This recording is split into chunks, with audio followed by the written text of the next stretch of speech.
I want to challenge Nigerians to do something to prove me wrong. That Tinubu will not be running against himself in 2027. So Mike Ozekome, welcome to Hard Copy. Thank you very much, Hard Copy. And welcome, Nigerians. Good to see you. A very happy people. Yes. No matter the hardship. But you see, people keep saying that. That's a good thing. They keep saying we're the happiest people on the planet. That we're resilient in the face of daunting circumstances doesn't make us happy. Our resilience is incredible. It's just, it's simply unbelievable. You push the average Nigerian to the wall rather than recede or turn around to fight or attack the aggressor.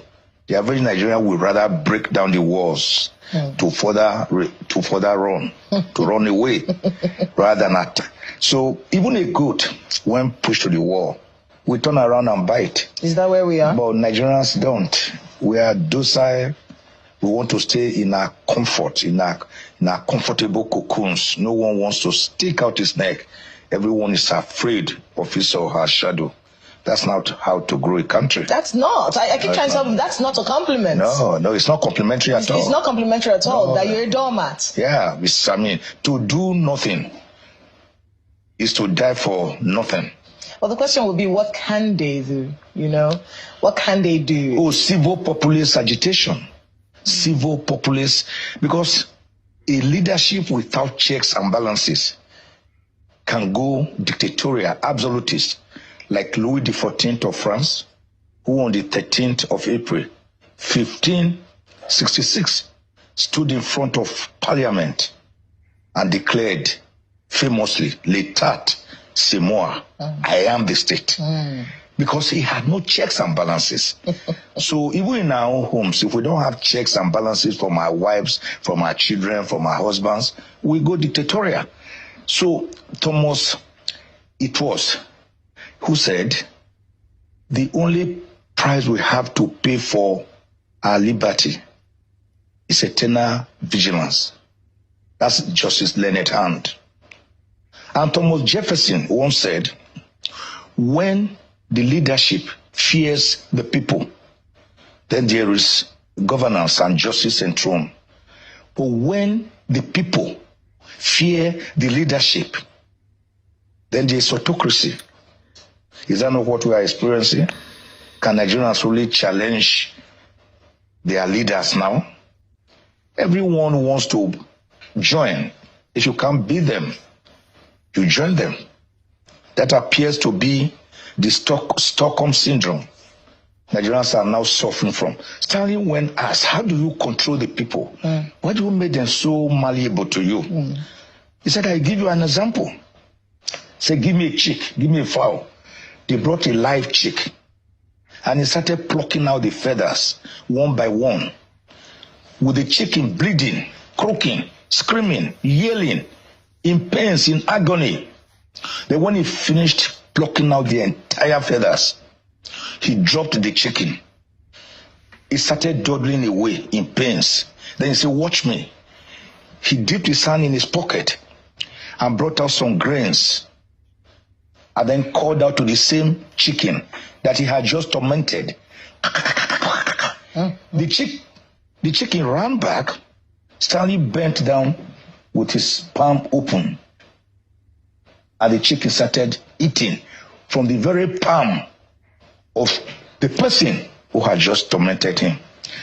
So I think the average Nigerian has been so pauperized that he's no longer in a state of melancholy or dejection, but rather in a state of helplessness and hopelessness and helplessness. It's a terrible situation. I mean, we were just looking at Niger again.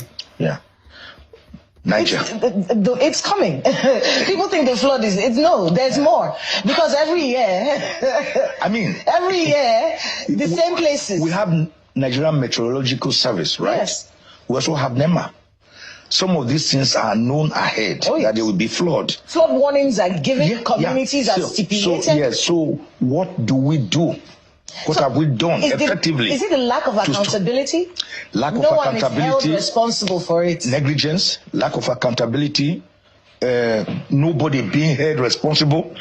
Look, we are even lucky that we don't have severe natural catastrophes. Some countries suffer tornadoes, tsunamis, volcanic eruptions, landslides. We are lucky with our terrain. And then mere flood comes and we see it ahead. What do? We're hit left, right, and center with disasters from here and there. Look at the killings have continued in Benue. Not just in Benue. Around the country. In Plateau.